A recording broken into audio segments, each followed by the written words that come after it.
নমস্কার। ইতিমধ্যেই হয়তো সকলে জেনে গেছেন যে আমাদের পশ্চিমবঙ্গ সরকারের তরফ থেকে একটি নতুন প্রকল্প লঞ্চ করা হচ্ছে, যার নাম দেওয়া হয়েছে বাংলার যুবসাথী। এই যে প্রকল্পটি এটি মূলত যারা বাংলার শিক্ষিত বেকার যুবক যুবতী রয়েছে তাদের বেকার থাকার জন্য মাসিক 1500 টাকা এই প্রকল্পে দেওয়া হবে বলে বলা হয়েছে। তো এই প্রকল্পটা কী এবং এই প্রকল্পে কারা কারা আবেদন করতে পারবে, কারা কারা আবেদন করতে পারবে না, এই সম্পর্কিত বিস্তারিত একটা তথ্য আপনাদের সামনে তুলে ধরার চেষ্টা করছি।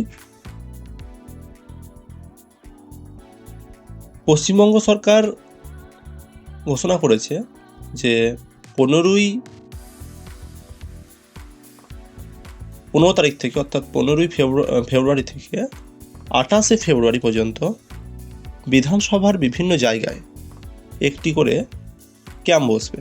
সেই ক্যাম্পে তারা অফলাইন ফর্ম দেবে। সেই ফর্মটিকে পূরণ করতে হবে, দিয়ে সেই ক্যাম্পেই জমা দিতে হবে। তারপরে 1 এপ্রিল তারিখ থেকে প্রতি মাসে মাসে আপনার ব্যাঙ্ক অ্যাকাউন্টে 1500 টাকা করে মাসে মাসে ঢুকবে। তো এটা হচ্ছে বাংলার যুবসাথীর একটা ওভারভিউ। তো আমরা যদি দেখি, তাহলে আমরা দেখি আমরা কি রয়েছে না রয়েছে তার একটা বিস্তারিত জিনিস আমরা দেখছি। বাংলার যুবসাথী যে প্রকল্পটি, এটি মূলত এখানে যেমন দেওয়া আছে দেখুন, যে বলছে পশ্চিমবঙ্গ সরকারের নতুন উদ্যোগ বাংলা যুবসাথী 2026। এই প্রকল্পের মূল যে লক্ষ্য সেটা হচ্ছে রাজ্যের বেকার যুবক যুবতীদের পাশে দাঁড়ানো এবং তাদের কর্মসংস্থানের জন্য প্রস্তুত হতে সাহায্য করা। এখানে প্রতি মাসে আপনারা 1500 টাকা করে সরাসরি ব্যাঙ্ক অ্যাকাউন্টে যাবে এবং এটি আপনারা 5 বছর পর্যন্ত পাবেন। অর্থাৎ আজকে 2026 যদি হয় তাহলে আরও 5 বছর আপনারা 2026-এর পর থেকে প্রতি 5 বছর এই 1500 টাকা করে পাবেন প্রতি মাসে মাসে।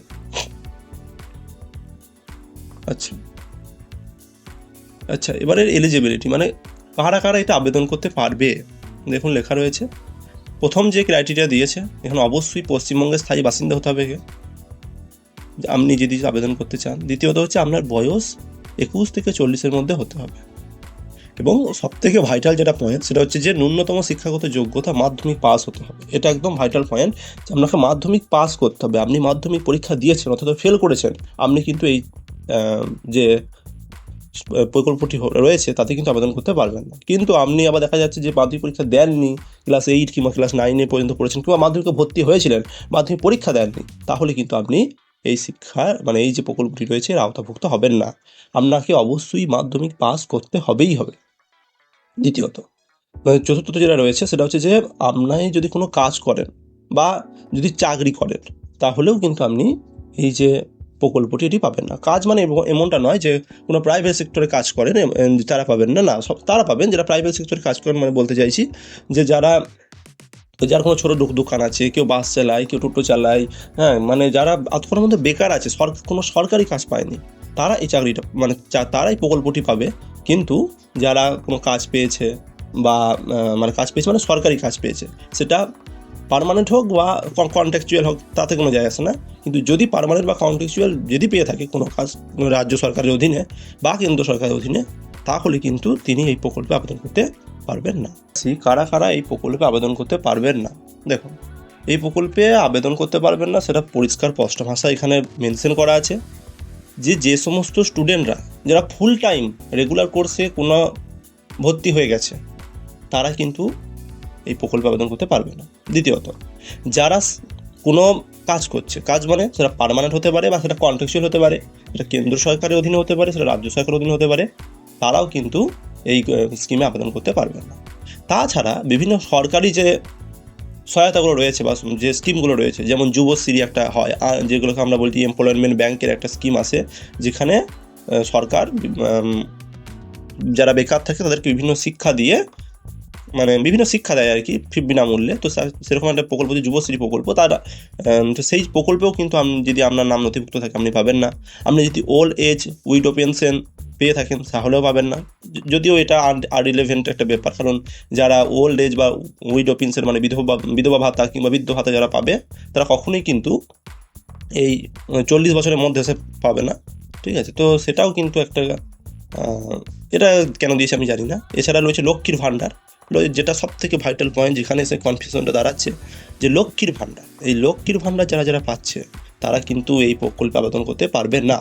এখানে একটা জিনিস বুঝতে হবে, আপনার বয়স যদি এখন 21 থেকে 25-এর মধ্যে হয়, আপনি চাইছেন 2026 সালে আপনি এই যে প্রকল্প অর্থাৎ যুবসাথী প্রকল্পে আপনি আবেদন করুন।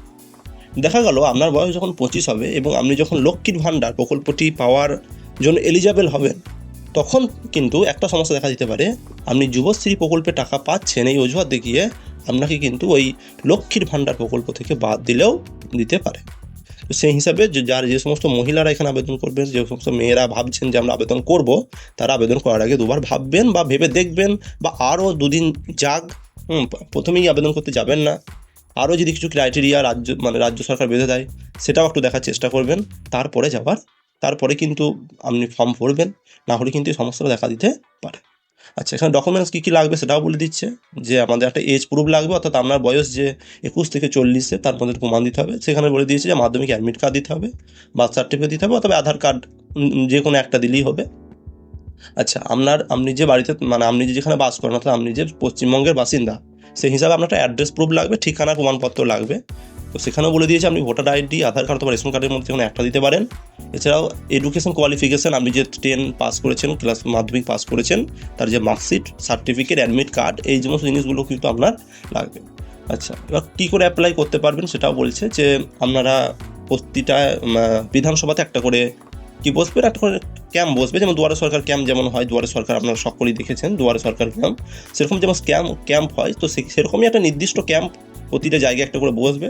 কোথায় বসবে না বসবে সেটা এখনও পর্যন্ত বিস্তারিত কিছু জানা যায়নি। দেখা যাক কোথায় বসে, সেটা 2 দিনের মধ্যে জেনে যাবেন, কিছুদিনের মধ্যে আজকেই হয়তো জেনে যাবেন যে কোথায় কোথায় বসবে না বসবে, তার একটা লিস্ট হয়তো প্রকাশ করবে। দ্বিতীয়ত, সেই ক্যাম্পে আপনি যদি যান, আপনাকে একটা ফর্ম দেবে, 5-6 পাতার একটা ফর্ম দেবে। সেখানে এই যে যুবশ্রী ফর্ম থাকবে একটা, তার সঙ্গে একটা সেলফ ডিক্লারেশন ফর্ম থাকবে, আর তার সঙ্গে আরেকটা ব্যাংক রিলেটেড একটা ফর্ম থাকবে। তো সেই 3টে ফর্ম আপনাকে দেওয়া হবে, আপনি সেই ফর্মটা সংগ্রহ করবেন। এবং একটা কথা এখানে মনে রাখা দরকার, এই ফর্মগুলোর জন্য তারা কিন্তু কোনো টাকা নেবেন, অর্থাৎ বিনামূল্যে আপনাকে কিন্তু এই ফর্মটা প্রদান করবে। তাই কোনো ক্যাম্পে যদি কেউ টাকা নেয় এবং ফর্ম দেয়, তাহলে কিন্তু সেটা উচিত হবে না, সেটা সরকারি নিয়ম মানা হবে না। ক্যাম্পে যে ফর্ম আপনারা পাবেন সেটা সম্পূর্ণরূপে ফ্রি অফ কস্ট হবে। আচ্ছা, দিয়ে ফর্মটা পূরণ করবেন, ফর্মটা পূরণ করে জমা দিলেই পরবর্তীকালে যদি আপনি এলিজিবল হন, ওরা ভেরিফাই করবে এবং আপনার ব্যাংকে কিন্তু টাকা তুলতে শুরু করে দেবে। আচ্ছা, এছাড়াও এখানে একটা লিখছে যে অনলাইন অ্যাপ্লিকেশন হবে, কিন্তু সেটা কবে হবে সেটা এখন কোনো বিস্তারিত তথ্য দেয়নি, কারণ হচ্ছে এটা এখন আপকামিং লিখে রেখে দিয়েছে। যদি কোনো দিন অনলাইনে হয় সেটাও পরবর্তীকালে ওরা বলে দেবে। আচ্ছা, এবার কী কী ডকুমেন্টস লাগবে ওর সঙ্গে, আপনি যে ফর্মটা জমা দেবেন তার সঙ্গে এই সমস্ত ফর্মগুলোর জেরক্স, এই সমস্ত যে ডকুমেন্টসগুলো, এগুলোর কিন্তু জেরক্স একটা করে দিতে হবে। কী সেগুলো? প্রথমে দিয়েছে আধার কার্ড, এবং অবশ্যই আধার কার্ডের সাথে মোবাইল নাম্বারের লিঙ্ক থাকতে হবে, আধার কার্ডের সাথে মোবাইল নাম্বার লিঙ্ক থাকতে হবে, প্লাস আপনার ব্যাঙ্ক অ্যাকাউন্ট যেটা আছে সেটাও কিন্তু লিঙ্ক থাকতে হবে। হ্যাঁ, এখানে একটা ব্যাপার আছে যে অনেকজন জানেন, বুঝতে পারেন না ব্যাপারটা। আমাদের দোকানে বারবার সবাই আসে, দিয়ে বলে যে আমরা আধার কার্ডের সঙ্গে তো মোবাইল নাম্বার লিঙ্ক করেছি, ব্যাংকের সাথে আবার কেন করতে হবে? ব্যাপারটা সম্পূর্ণ আলাদা। আধার হচ্ছে একটা কার্ড, যেটা একটা আইডেন্টি কার্ড হিসাবে আমাদের কি হয় না, কার্যকর হয়।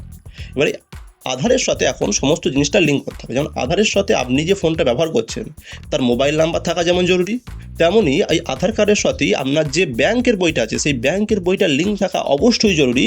কারণ সরকার যখন টাকা পাঠায়, তারা কিন্তু আপনার ব্যাংকে ট্রান্সফার করে না, তারা আপনার আধার নাম্বারের মাধ্যমে আপনার যে ব্যাংকটা যে লিঙ্ক করা আছে, আপনি যে ব্যাংকটা দিয়েছেন, অর্থাৎ আমি বোঝানোর জন্য বলি, আপনার ধরুন চন্দ্রপুর শাখায় ইউকো ব্যাংকের চন্দ্রপুর শাখাতে একটা ইউকো ব্যাংকের অ্যাকাউন্ট আছে, বা সেই অ্যাকাউন্টের সাথে আপনার আধার নাম্বার লিঙ্ক করা আছে। দ্বিতীয়ত হচ্ছে আপনার চন্দ্রপুরের SBI শাখায় একটা অ্যাকাউন্ট আছে, সেটাও আপনার আধার কার্ডের সাথে লিঙ্ক করা আছে।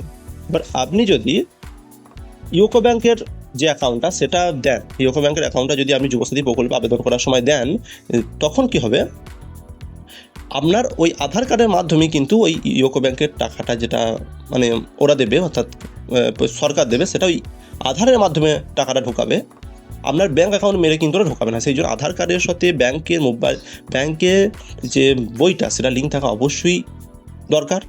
তারই সঙ্গে আধার কার্ডের সাথে আপনার ফোনের মোবাইল নাম্বারটা লিঙ্ক থাকাও কিন্তু জরুরি। এটা গেল প্রথম ব্যাপার, আধার কার্ড আপনার কিন্তু লাগছে, এবং একদম ভালো করে একদম এটা স্পষ্ট ভাষায় লিখে দিয়েছে যে তার সাথে মোবাইল নাম্বার লিঙ্ক থাকতে হবে এবং ব্যাঙ্ক অ্যাকাউন্টও কিন্তু নাম্বার লিঙ্ক থাকতে হবে। দ্বিতীয় হচ্ছে এডুকেশন কোয়ালিফিকেশন বা শিক্ষাগত যোগ্যতা প্রমাণপত্র আপনাকে দেখাতে হবে। তার জন্য আপনাকে মাধ্যমিকের যে মার্কশিট বা পাস সার্টিফিকেট এটা কিন্তু লাগবে। এছাড়াও যদি আপনার হায়ার কোয়ালিফিকেশন থেকে থাকে, আপনি যদি এইচএস দিয়ে থাকেন, গ্র্যাজুয়েশন করে থাকেন, সেটাও আপনি দিতে পারেন। ইফ অ্যাভেলেবেল যদি থাকে তবেই দেবেন, নাহলে দরকার নেই। দ্বিতীয়ত হচ্ছে ব্যাঙ্ক পাসবুক, অর্থাৎ ব্যাংকের যে পাসবুক রয়েছে সেটাই বললাম, যেখানে অ্যাকাউন্ট নাম্বার, নাম এবং আইএফসি কোড ভালো করে মানে একদম স্পষ্ট বোঝা যেতে হবে, এবং সেখানে সিঙ্গেল অ্যাকাউন্ট মানে কোনো দেখা যাচ্ছে কারণ ডুয়েল অ্যাকাউন্ট আছে, ডুয়েল অ্যাকাউন্ট মানে কি বলা হয় সেটাকে জয়েন্ট অ্যাকাউন্ট, অর্থাৎ আপনার স্ত্রী এবং আপনার কোনো একটা ব্যাঙ্ক অ্যাকাউন্ট আছে, কিংবা আপনার বাবার সাথে আপনার ব্যাঙ্ক অ্যাকাউন্ট আছে, এইরকম হলে হবে না, আপনাকে অবশ্যই সিঙ্গেল অ্যাকাউন্ট হতে হবে, অর্থাৎ সিঙ্গেল সেভিংস অ্যাকাউন্ট হতে হবে। ঠিক আছে, তো এই ব্যাংকের এরকম একটা পাসবুক আপনাকে দিতে হবে। আচ্ছা, যদি আপনি যুবশ্রী প্রকল্পে যদি পেয়ে থাকেন, সেটাও বলছি যে তাহলে ওই রিসিপ্ট দিতে হবে, এটা সবার ক্ষেত্রে প্রযোজ্য নয় কো। আচ্ছা, নেক্সট হচ্ছে যে পাসপোর্ট সাইজ একটা ফটো, যেখানে হোয়াইট ব্যাকগ্রাউন্ড থাকবে, এটা মোস্ট ইম্পর্টেন্ট, ভালো করে দেখুন, এখানে লেখাই আছে হোয়াইট ব্যাকগ্রাউন্ড ফটো দিতে হবে। দ্বিতীয়ত হচ্ছে কালার ফটোগ্রাফ হতে হবে এবং ওটা রিসেন্ট হতে হবে। এই তিনটে জিনিস ভালো করে বুঝে নেবেন। এটা অনেক সময় গোলমাল করেন একজন, যে পাসপোর্ট ছবি দেখা যাচ্ছে তার 10 বছর আগের একটা পাসপোর্ট ছবি তোলা আছে, সেটাই দিতে যায়, কিন্তু সেটা কিন্তু হবে না। তো পাসপোর্ট সাইজ ফটোগ্রাফ আপনার লাগবে একটা, যেটা হোয়াইট ব্যাকগ্রাউন্ড মানে সাদা ব্যাকগ্রাউন্ড হতে হবে, কালার ফটোগ্রাফ হতে হবে এবং সেটা রিসেন্ট, অর্থাৎ আপনার এখনকার ছবি লাগবে, সেটা 10 বছর আগেকার বা 5 বছর আগেকার তোলা আছে, এরকম ফটো কিন্তু দিলে হবে না। আচ্ছা, নেক্সট হচ্ছে কাস্ট সার্টিফিকেট যদি থাকে, আপনি যদি এসসি এসটি কিংবা ওবিসি জাতিভুক্ত হয়ে থাকেন তাহলে আপনাকে দিতে হবে, না হলে দেওয়ার দরকার নেই।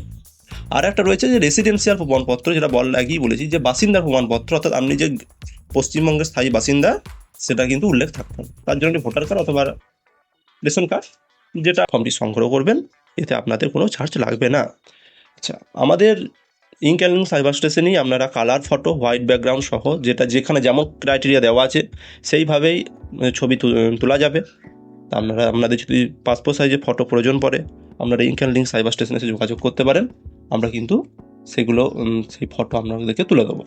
আচ্ছা, এছাড়াও যে সমস্ত জেরক্স যেগুলো রয়েছে, যেমন আধার কার্ড, অ্যাডমিট কার্ড, হ্যাঁ, তারপর হচ্ছে পরীক্ষার মার্কশিট, মাধ্যমিক পরীক্ষার মার্কশিট কিংবা অ্যাডমিট কার্ড, ব্যাংকের অ্যাকাউন্ট, এই সমস্ত যে জেরক্সগুলো যেগুলো ওদেরকে জমা দিতে হবে, সেগুলো যদি আপনারা জেরক্স করাতে চান তো আমাদের দোকানে চলে আসুন, হ্যাঁ, আমাদের দোকানে জেরক্স করে দেওয়া হবে। এছাড়াও আপনি যেহেতু মাধ্যমিক পাস, আমরা আশা করব আপনি নিজেই ফর্মটা ফিল আপ করতে পারবেন। তবুও যদি কেউ ফর্ম ফিল আপ করতে না পারেন, আমাদের দোকানে নিয়ে আসতে পারেন, আমাদের দোকানে হাতে লিখে ফর্ম ফিল আপ করে দেওয়া হয়, সেক্ষেত্রে কিছু চার্জ নেওয়া হয়, সেটা প্রযোজ্য আছে। তো এই হচ্ছে একটা ওভারভিউ বাংলা যুবসাথী প্রকল্পের। এখনও পর্যন্ত সঠিকভাবে সব কিছু তথ্য জানা যায়নি। আর এই হচ্ছে তার ফর্ম, আমি দেখিয়ে দিচ্ছি। এই যে ফর্ম, এই ফর্মটা দুটো পাতা আপাতত এটা দিয়েছে, এছাড়াও এখনও দুটো ফর্ম এখন অ্যাভেলেবেল হয়নি, সেটাও ওরা দেবে, 2 দিন পরেই দিয়ে দেবে বা আজকেই দিয়ে দেবে হয়তো ফর্মটা। দুটো ফর্ম এখনও এটা দেবে, সেটা হচ্ছে একটা হচ্ছে সেলফ ডিক্লারেশন ফর্ম, আর একটা হচ্ছে ব্যাংক ম্যান্ডেট ফর্ম, এই দুটি রয়েছে। যদি এইগুলো যখন দেবে তখন আমরা ডাউনলোড করে দেবো, তো আমাদের দোকান থেকেও পাওয়া যাবে এবং আপনারা ক্যাম্প থেকেও এই ফর্মটাকে নিতে পারবেন। এই ছিল বাংলা যুবসাথী প্রকল্প রিলেটেড সম্পর্কিত নানান তথ্য।